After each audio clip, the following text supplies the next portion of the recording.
ओम शांति। आज 7 जुलाई 2022 के बाबा के अनमोल मधुर महावाक्य सुनेंगे। आज की मुरली में बाबा कहे, बच्चे, अंत समय एक बाप के सिवाय और किसी भी देहधारी की याद न आए। क्यों? क्योंकि बाबा कहे, अगर अंत समय कोई देहधारी की याद आई तो पुनः इस पुरानी दुनिया में जन्म लेना पड़ेगा। इसीलिए मंजिल बहुत भारी है। तो तुम बच्चों की अवस्था विचलित नहीं होनी चाहिए। कई बच्चों की अवस्था विचलित हो जाती है क्योंकि बाबा कहे निश्चय की कमी है। नहीं तो बाबा आए हैं तुम बच्चों को सभी दुखों से मुक्त करने के लिए, और वह भी 21 जन्म के लिए रावण की जंजीरों से छुड़ाने। लेकिन बाबा कहे श्रीमत पर जरूर चलना पड़े। तो श्रीमत पर चलना है, एक बाप के सिवाय और किसी की याद न आए और निश्चय बुद्धि विजय। सुनते हैं बाबा के मधुर महावाक्य। ओम शांति। मीठे बच्चे, 21 जन्मों के लिए रावण की जंजीरों से लिबरेट होना है, तो बाप की श्रीमत पर चलो। बाप आते ही है तुम्हें सब दुखों से लिबरेट करने। आज की मुरली से प्रश्न है, सबसे भारी मंजिल कौन सी है जिसका पुरुषार्थ बहुत काल से चाहिए? उत्तर, अंत काल में एक बाप की ही याद रहे और कोई याद न आए, यह बहुत भारी मंजिल है। अगर कोई याद आया तो इसी दुनिया में जन्म लेना पड़े। इसलिए बहुत काल से शिव बाबा की याद में रहने का अभ्यास करो। आज की मुरली से दूसरा प्रश्न है, कई बच्चों की अवस्था चलते चलते डामाडोल क्यों हो जाती है? उत्तर, क्योंकि पक्का निश्चय नहीं है। जब निश्चय में कमी आती है तब पारे की तरह अवस्था नीचे ऊपर डामाडोल होती है। पारा जैसे खिसकता रहता है, ऐसे बाबा कहे अवस्था भी नीचे ऊपर डामाडोल होती है। कभी बहुत खुशी रहती, कभी खुशी कम हो जाती है। तो इसीलिए पक्का पक्का निश्चय चाहिए। आज की मुरली से पहले गीत बजा है, भोलेनाथ से निराला और कोई नहीं, ऐसी बिगड़ी को बनाने वाला और कोई नहीं। ओम शांति। बच्चे समझते हैं कि हम भोलेनाथ शिव बाबा के सन्मुख बैठे हैं और ब्रह्मा मुख द्वारा यह सहज राजयोग भी सीख रहे हैं। सब वेदों, ग्रंथों, शास्त्रों, उपनिषदों का सार बाप बैठ समझाते हैं। सारे शास्त्रों का सार बाप बैठ समझाते हैं। यह बच्चों की ही बुद्धि में बैठा है। चित्रों में भी है ब्रह्मा द्वारा स्थापना, तो ब्रह्मा द्वारा ही सभी वेद शास्त्रों का सार सुनाया है। तुम बच्चों को यह सब कौन समझाते हैं? परम पिता परमात्मा भोलेनाथ शिव। वह निराकार है, इसलिए हर बात ब्रह्मा द्वारा समझाते हैं। जिसको समझाते हैं वह फिर औरों को समझाते हैं। अगर नहीं समझा सकते तो गोया वह खुद नहीं समझे हैं, अर्थात बेसमझ है। बेसमझ को समझाया जाता है। बाप सबको कहते हैं तुम बेसमझ हो। तुम मुझ बाप को जानते हो? तुम भारतवासियों ने वर्षा लिया था, सत्युगी स्वराज्य था, फिर रावण राज्य होने से तुमने वर्षा गंवा दिया। रावण राज्य के कारण तुम पतित, बेसमझ, कंगाल बन पड़े। सभी आसुरी मत पर ही चलते हैं। तुम समझते हो कल्प पहले हमको बाप ने समझदार बनाया था। हम विश्व के मालिक बने थे। अभी हम माया के गुलाम बन पड़े हैं। संपत्ति के गुलाम नहीं, माया रावण के गुलाम। बाबा कहे दुनिया में लोग समझते हैं संपत्ति माया है, तो बाबा कहे तुम माया के गुलाम हो, संपत्ति के गुलाम नहीं। 5 विकारों की जंजीरों में हम बंधे हुए हैं और शोक वाटिका में है। बरोबर रावण का राज्य सारे विश्व पर है। भारतवासी खास, सारी दुनिया आम, सब रावण की जंजीरों में बंधे हुए हैं। इसलिए जो कुछ करते हैं रॉन्ग करते हैं। बाप आकर सब राइट बताते हैं। एक परमात्मा को ही कहा जाता ईश्वर सत्य है, वह आकर सब कुछ सत्य बताते हैं। तो बाप आकर सब राइट बताते हैं। इसलिए परमपिता परमात्मा को राइटियस कहेंगे। रावण को क्या कहेंगे? रावण को अनराइटियस कहेंगे। आधा कल्प राइटियस राज्य चलता है, आधा कल्प अनराइटियस राज्य चलता है। रावण राज्य को झूठी दुनिया कहा जाता है। तुम बच्चे ही जानते हो, ज्ञान सागर परमपिता परमात्मा शिव हमें समझा रहे हैं ब्रह्मा द्वारा। कितना बाबा को भी इस बात का अटेंशन है कि मैं ब्रह्मा द्वारा तुम बच्चों को समझा रहा हूं। गाया भी हुआ है सेकंड में जीवन मुक्ति। ऐसे बहुत कहते हैं सेकंड में जीवन मुक्ति, परंतु इस समय सब जीवन बंद में है। खास भारतवासी ही 1 सेकंड में जीवन मुक्ति का वर्षा लेते हैं। अभी तुम बच्चे जानते हो हम भगवान के बने हैं। भगवान खुद कहते हैं तुम हमारे बच्चे हो। जानते हो ईश्वर ही नई दुनिया की स्थापना करते हैं, तो जरूर पुरानी दुनिया में आना पड़े। पुरानी दुनिया को पतित भ्रष्टाचारी कहा जाता है। सभी भगवान को बुलाते हैं कि हमारे जीवन को मुक्त करो, दुख से लिबरेट करो। मनुष्य जानते नहीं कि दुख का राज्य कब और कौन स्थापन करते हैं। बल शास्त्र बहुत पढ़े हुए हैं, विद्वान पंडित आदि है जिन्हें घमंड बहुत है, परंतु कोई ऐसा नहीं जो सेकंड में जीवन मुक्ति किसको दे सके। दुनिया में किसी की ताकत नहीं है जो किसी को सेकंड में जीवन मुक्ति दे सके। कोई कह भी नहीं सकते कि हम जीवन मुक्ति दे सकते हैं या सबकी सदगति कर सकते हैं। मैं ही खास भारत आम सबकी सदगति करता।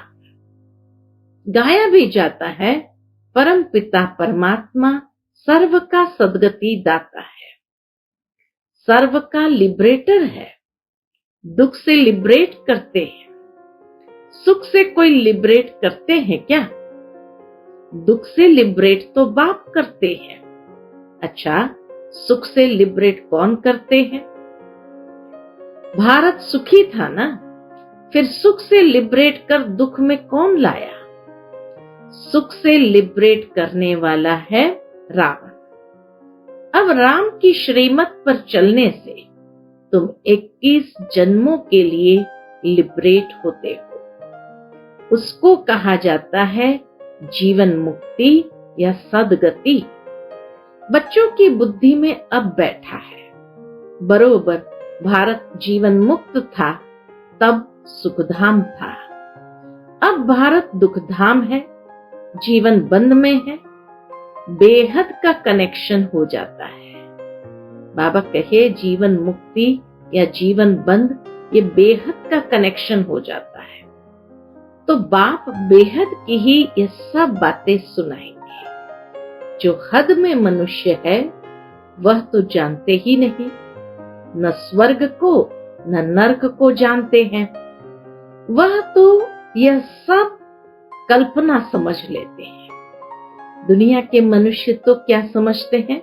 दुनिया कल्पना है। वह तो यह सब कल्पना समझ लेते हैं। जीवन मुक्त तो कोई बन नहीं सकेंगे। यह तो अविनाशी बना बनाया ड्रामा है। इसमें कोई चेंज नहीं हो सकती। मुख्य है शिव बाबा, उसको क्रिएटर डायरेक्टर भी कहते हैं। फिर ब्रह्मा विष्णु शंकर का भी पार्ट है। फिर जगत अम्बा जगत पिता का भी पार्ट है। देवी देवताओं का भी पार्ट है। फिर इस्लामी बौद्धि आदि आदि अपना अपना पार्ट बजाते हैं। वही पार्ट फिर सबको बजाना है। फिर पार्ट में एक धर्म हो जाएगा।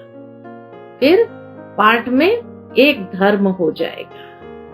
फिर दूसरे धर्म वाले अपने समय पर अपना पार्ट रिपीट करेंगे। सारे धर्म हो जाते हैं कलयुग अंत तक। फिर एक धर्म हो जाएगा सतयुग में, और फिर धीरे धीरे वापस अपने अपने समय पर हर धर्म अपना अपना पार्ट प्ले करेंगे। अभी तुम जानते हो इस समय ब्राह्मण कुल की रिपीटेशन है। प्रजापिता ब्रह्मा से ब्राह्मण कुल की स्थापना होती है। उनको ब्राह्मण संप्रदाय कहा जाता है। क्राइस्ट से क्रिश्चियन संप्रदाय की रचना हुई। क्राइस्ट से क्रिश्चियन संप्रदाय की रचना हुई। परमपिता परमात्मा ने ब्रह्मा और ब्रह्मा द्वारा ब्राह्मण संप्रदाय रची, तो फिर वह इतने सब मुख वंशावली होंगे। कुक वंशावली तो हो न सके। कहते हैं ना, तुम मात पिता हम बालक तेरे। तो यह सब एडॉप्टेड चिल्ड्रन है। यह है ही एडॉप्शन। पहले ब्रह्मा को एडॉप्ट किया, फिर ब्रह्मा द्वारा तुम ब्राह्मण ब्राह्मणियां एडॉप्ट होते हो। तुम जानते हो अब शिव बाबा के पोत्रे ब्रह्मा के बच्चे हैं। पहले एक ब्राह्मणों का कुल है। सबसे पहले एक ब्राह्मणों का कुल है। बड़ा भारी कुल है। अभी ही एडॉप्ट करते हैं, फिर कभी ये एडॉप्शन होती ही नहीं। सिर्फ अभी होती, फिर कभी होती ही नहीं। सन्यासियों की होती है। फिर द्वापर से सन्यासियों की एडॉप्शन होती है। वह अपने जिज्ञासुओं को एडॉप्ट करते हैं। कहेंगे तुम हमारे फॉलोअर्स कहला ना सको। घर बार छोड़ कफनी पहने तब फॉलोअर्स कहा जाए। यहां तुम हो ब्राह्मण। तुमको यही सच्चा सहज राजयोग का रास्ता सबको बताना है। कुछ न कुछ समझाना है। एक सेकंड में बाप से वर्षा मिलता है। परम पिता परमात्मा से जरूर मुक्ति जीवन मुक्ति का ही वर्षा मिलेगा। शिव बाबा को ही याद करना है। सब आत्माओं का बाप है शिव। उनको याद करने से तुम स्वर्ग का मालिक बनेंगे। लौकिक बाप को याद करने से स्वर्ग का मालिक नहीं बनेंगे। भले घर में रहो, परंतु शिव बाबा को याद करो। हम आत्मा शिव बाबा की संतान है। इसी निश्चय में रहना है। बाबा कहे हम आत्मा शिव बाबा की संतान है। इसी निश्चय में रहना है। पूरा निश्चय न होने से ही अवस्था डावाडोल होती है। जैसे पारा होता है ना, अभी अभी खुशी का पारा चढ़ता है, अभी अभी भूल जाएंगे। अभी बाप कहते हैं तुमको वापस घर जाना है। अभी बाप कहते हैं तुमको घर वापस जाना है। फिर आकर नई खाल लेंगे, नया चोला धारण करेंगे। तुम जानते हो हम पुनर्जन्म लेते आए हैं। सर्प के लिए पुनर्जन्म की बात नहीं होती। उसी जन्म में अपने पुरानी खाल को छोड़ नई बना लेता है। वह एक पुरानी खाल छोड़ दूसरी नई ले लेते हैं। वैसे तुमको भी बदलना है। मनुष्य जब बूढ़े होते हैं तो कहते हैं अब जाना है। झट साक्षात्कार होता है। अभी हम बालक बनने वाले हैं। उनको पता है कि अभी हम शरीर छोड़ बालक बनेंगे। सतयुग में ये पता रहता है कि अभी हम ये चोला छोड़ बालक बनेंगे। फिर सतो प्रधान शरीर मिलेगा। पुराने शरीर को जड़ जड़ीभूत कहा जाता है। दुनिया भी पहले नई होती है, फिर कला कम होती जाती है, इसलिए 4 भाग रखा गया है। कहते हैं कल्प की आयु तो बहुत बड़ी है। लोग क्या कहते हैं? कल्प की आयु तो बहुत बड़ी, लाखों वर्ष है। कल्प में 84 लाख योनियां लेनी पड़ती है। तुमने तो कल्प को छोटा कर दिया है, ऐसे मनुष्य आकर कहते हैं। फिर दुख देखो कितना है। लाखों वर्ष आयु लगाने से समझते हैं 84 लाख जन्म होते होंगे। यह बाप बैठ समझाते हैं। ये कभी भूलना नहीं चाहिए। स्टूडेंट टीचर को कभी भूलते नहीं है। तुम भी जानते हो हम पढ़ने आते हैं ईश्वरीय क्लास में। मुरली सब सेंटर्स वाले सुनते हैं। पढ़ाने वाला तो एक ज्ञान का सागर ही ठहरा। उनको ही ज्ञान का सागर पतित पावन सर्व का सदगति दाता कहा जाता है। सर्व अर्थात भारत और सभी खंड आ जाते हैं। तुम हो ईश्वरीय संतान। तुम ईश्वर द्वारा जितना पढ़ेंगे उतना ऊंच पद पाएंगे। पढ़ाई भी बड़ी सहज है। सिर्फ 2 अक्षर याद करने हैं। तुम कोई को भी कह सकते हो।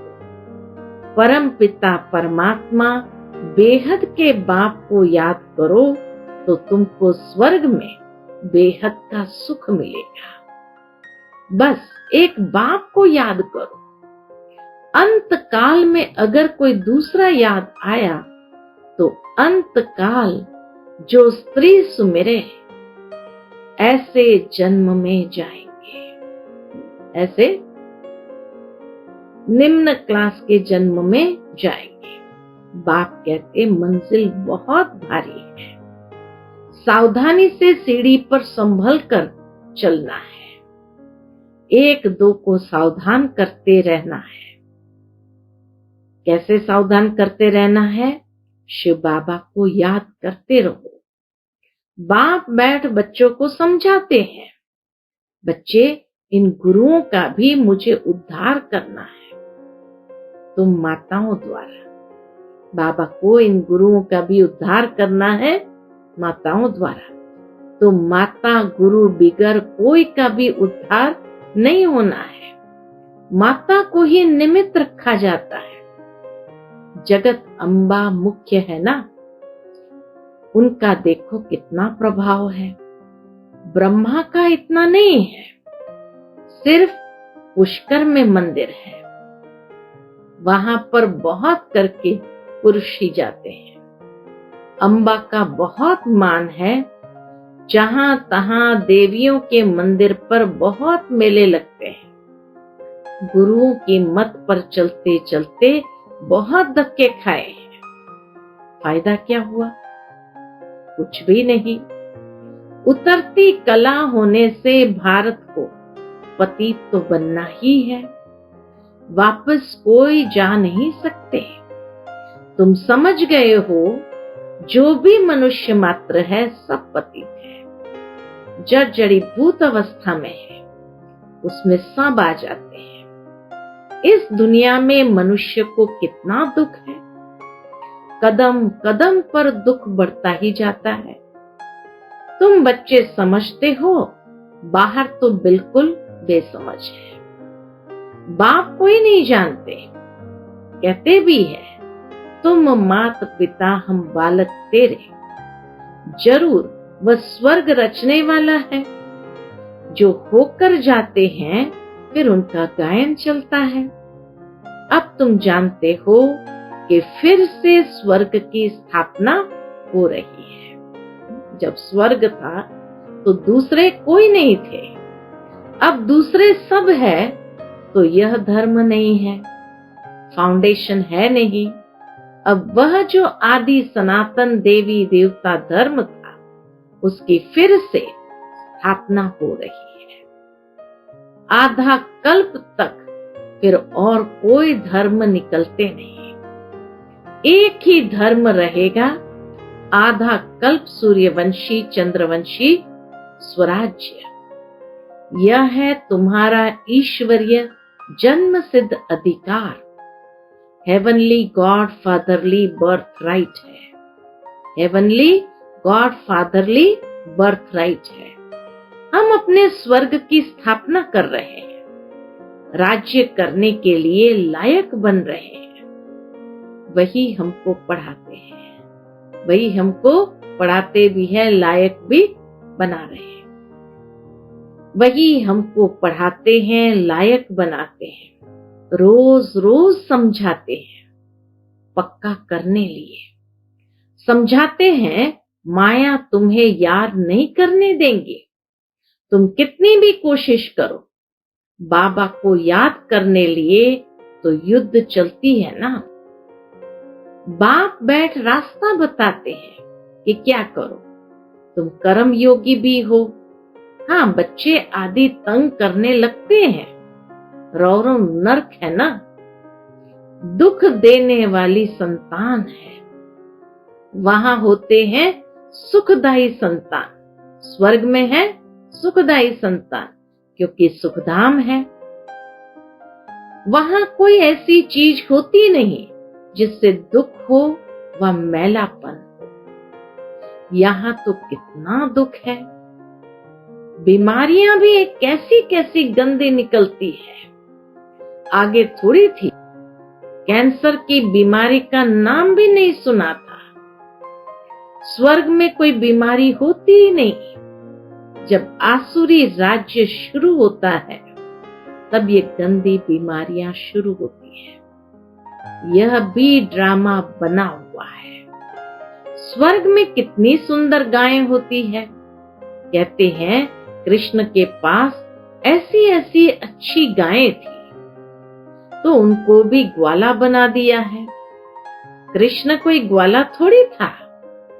तुम कहेंगे शिव बाबा ने यह चैतन्य ह्यूमन गायें चराई है, ज्ञान घास खिलाते हैं, ज्ञान का कलश माताओं पर रखा है।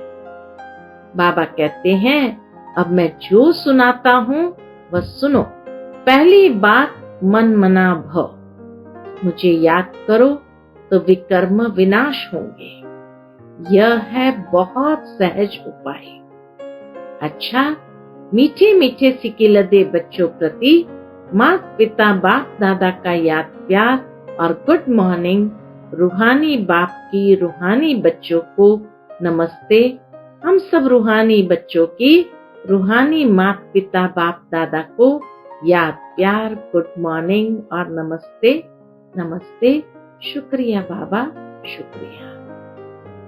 आज की मुरली से धारणा के लिए मुख्य सार है।